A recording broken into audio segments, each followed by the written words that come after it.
Welcome back to స్వాత్ర kitchen. Today recipe chicken fry, chicken వేపుడు. స్పైసీగా, టేస్టీగా, ఈజీగా నా స్టైల్లో మా ఇంట్లో నేను చేసే చికెన్ వేపుని అయితే ఎలా చేసుకోవాలో ఈరోజు వీడియోలో చూపిస్తాను. మా ఇంట్లో అయితే ఫేవరెట్, టేస్ట్ అయితే అద్దరిపోతుంది. చికెన్ ఫ్రైని ఎలా చేసుకోవాలో చూసేయండి. క్లీన్ చేసిన చికెన్ని 1/2 kg వరకు తీసుకోవాలి. మిక్సీ జార్ తీసుకొని అందులోకి 1 అంగుళం అల్లం ముక్కని సన్న కట్ చేసింది వేసుకోండి. 7-8 వెల్లుల్లి రెప్పలు, 2 పచ్చిమిర్చి, 1 ఉల్లిపాయని సన్న కట్ చేసింది వేసుకొని మెత్తగా పేస్ట్ చేసి పక్కన పెట్టుకోండి. మరొక ప్యాన్ గ్యాస్ మీద పెట్టి అందులోకి 2 టేబుల్ స్పూన్ ధనియాలు, 1 ఇంచ్ దాల్చిన చెక్క, 7-8 లవంగాలు, 5-6 ఎండుమిరపకాయలు, 1 టేబుల్ స్పూన్ మిరియాలు, చిన్న కొబ్బరి పొలికిని సన్న కట్ చేసింది వేసుకోండి. అలాగే 3 యాలకులు, 1/2 టేబుల్ స్పూను సోంపును వేసుకొని బాగా రోస్ట్గా ఫ్రై చేసుకున్న తర్వాత మిక్సీ జార్లో వేసుకొని మెత్తగా పొడి చేసి పక్కన పెట్టుకోండి. ఇప్పుడు క్లీన్ చేసిన చికెన్లోకి మిక్సీ చేసిన అల్లం వెల్లుల్లి పేస్ట్ని 2 టేబుల్ స్పూన్స్ వరకు వేసుకోవాలి. అలాగే రుచికి తగినంత సాల్ట్, 1 టేబుల్ స్పూన్ కారం, 1/2 టేబుల్ స్పూన్ పసుపు వేసుకొని చక్కగా మ్యారినేట్ చేసి 1/2 అవర్ పక్కన పెట్టుకోండి. 1/2 అవర్ తర్వాత గ్యాస్ మీద మరొక ప్యాన్ పెట్టి అందులోకి 200 గ్రామ్స్ ఆయిల్,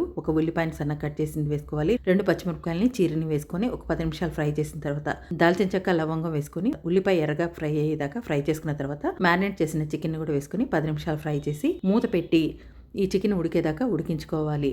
మూత తీస్తూ కలుపుతూ ఉడికించుకోవాలి. మధ్యలో ఒక రెమ్మ కరివేపాకు కూడా వేసుకోండి.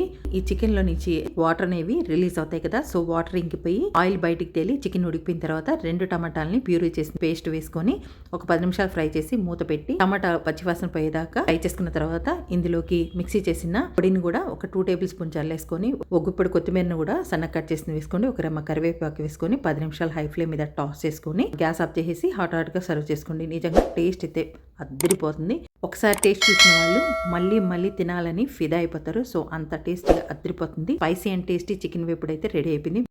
చూస్తుంటేనే నోరూరిపోతుంది కదా. సో మీరు తప్పకుండా ట్రై చేయండి. మీకు ఎలా వచ్చిందో కామెంట్ చేయండి. వీడియో నచ్చితే లైక్ చేయండి, షేర్ చేయండి. Thanks for you watching.